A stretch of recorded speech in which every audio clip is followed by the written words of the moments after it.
Judul kali ini kita berikan tanda tanya di belakang hanya untuk menjadi perhatian. Ini tahun berbahaya atau tahun tidak 2021 itu. Kita tahu bahwa Indonesia di dalam bernegara selama ini punya ciri yaitu tidak punya grand plan dan selalu ikut kebijakan negara lain. Ini kelihatan menyindir, tapi ini realita. Kita teruskan. Contohnya adalah kita selalu menunggu kebijakan negara lain. Misalnya saat ini kita menunggu kebijakan Biden ke depannya bagaimana. Kita tunggu apa reaksi Tiongkok bagaimana. Kita menunggu apa rencana negara lain. Baru kita bergerak berdasarkan informasi yang sudah telat itu. Ke depan ketika new mind mengambil alih old mind di dalam bernegara, pasti beda kelolaan negaranya karena bukan menunggu kebijakan negara besar atau menunggu kebijakan langkah globalis. Tetapi memang kita punya grand plan rencana jangka panjang yang tidak goyang dengan riak-riak kecil seperti gantinya pemerintahan negara lain. Kita punya grand plan yang diam, kokoh, dan sangat powerful. Jangankan riak kecil, gelombang besar di mana Bosman dalam visi 2030 mengatakan akan memprediksi Tiongkok akan menjadi negara demokrasi terbesar di dunia, akan ada pemilihan kepala daerah di sana, walaupun partainya mungkin tetap komunis, namun demokrasi akan menang di Tiongkok. Itu gelombang besar. Kalau gelombang besar itu terjadi, Indonesia tetap kokoh, nggak panik, apalagi heran.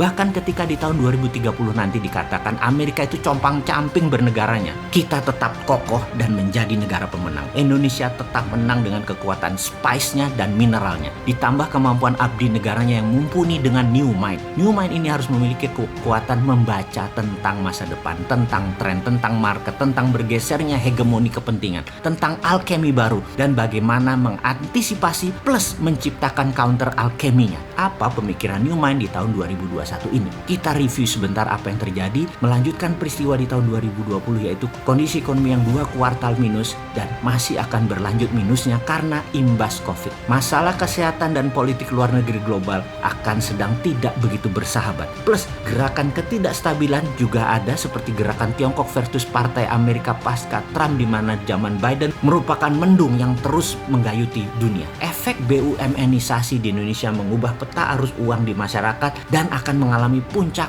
turmoilnya di tahun 2021 ini. Salah satu efeknya adalah pertumbuhan konsumen kelas menengah yang menjadi pilar kekuatan ekonomi domestik menurun. Tetapi kombinasi dengan the bad atau negatif tren tadi, situasi jangka pendek plus dengan the good atau tren globalis, struktural, dan jangka panjang. Globalis itu masih good. Inilah yang akan menghasilkan sebuah dinamika lingkungan bisnis yang menantang. Karena goods-nya milik globalis, bad-nya milik negara tidak berdaulat. Dan bagaimana kita memanfaatkannya dulu di awalnya milik globalis itu adalah seni menarik untuk kita keluar untuk menjadi negara berdaulat. Kita hanya mengingatkan, tahun 2020 kemarin, growth kita negatif dibandingkan tahun-tahun sebelumnya. Mungkin pertumbuhan di tahun 2021 ini paling pol 2%-an. Ya, tapi jujur deh, banyak yang nggak peduli dengan angka-angka tren pertumbuhan nasional. Kenapa? Karena bagi kita, selama di kantong kita ada uang untuk makan, kita aman. Tapi kalau di kantong menipis karena bernegaranya cemen, ya rakyat akan teriak juga. Secara pribadi, mohon izin, saya bertanya, kantong sahabat saat ini, cek kantong sahabat.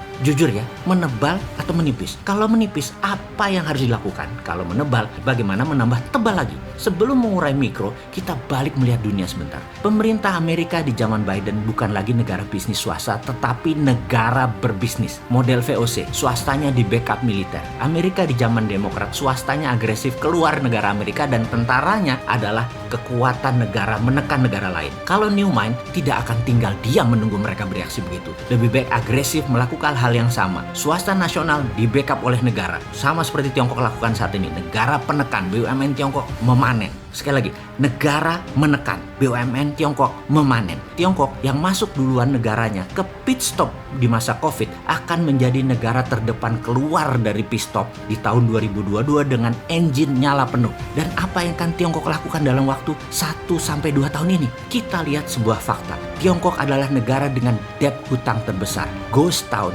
bangunan di Cina yang kosong banyak. Bangunan raksasa yang masif namun gagal banyak. Utang luar negeri Cina banyak dan besar sekali. Tapi itu semua hanya strategi memutar uang cepat agar ekonomi memutar cepat di mana mereka punya solusinya dan ini patut kita tiru. Dengan strategi obor, Tiongkok ekspansi. Obor memberikan hutangan kepada negara yang dalam tanda petik haus namun pendek akal. Proyek cepat kaya padahal ini adalah jebakan obor. Pinjaman uang Cina tadi dijaminkan proyeknya. Kalau perlu Tiongkok minta jaminan pemerintah atau sovereign garanti sebuah negara. Dalam pembukuan di negara Cina yang namanya debt swap, hutang Tiongkok yang besar tadi, asetnya ditukar dengan utang dari negara pengambil uang obor. Catatan, Cina ekspansinya pakai BUMN, di Cina dicatat dalam pembukuannya bisa disuap ke APBN Cina setelah aset negara lain plus jaminan negara setempat melengkapi kekuatan Tiongkok. Tiongkok beri bunga tentunya kepada negara peminjam, katakanlah 8-9%. Padahal Tiongkok dapat bunganya hanya 3-5%. Sudah dapat selisih bunga, aset hutang disuap, dapat jaminan lagi.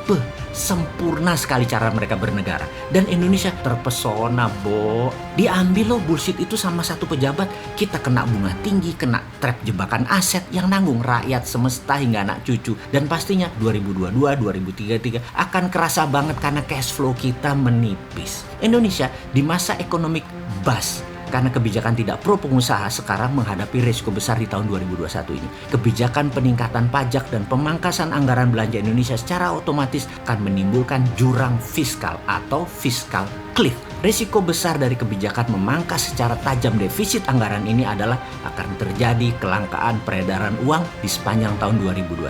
Apa yang Indonesia harus lakukan saat ini dengan informasi itu semua? Tiru Amerika dan tiru Tiongkok. Dukung swasta ekspansi ke luar negeri, utamakan ekspor produk manufaktur, beri subsidi kepada bahan baku impor sampai 0%, beri bantuan modal dengan tanpa biaya uang atau bunga 0% pinjaman atas produk manufaktur yang hasilnya diekspor. Negara jangan untung dari bunga bank, negara untung dari pajak. Negosiasi menggunakan kekuatan negara dengan swasta negara lain. Kemudian di dalam negeri, kekuatan digital anak bangsa diutamakan dengan no rule dan full proteksi. Di tahun 2021 ini jadi tahun terang kalau dua hal ini dilakukan.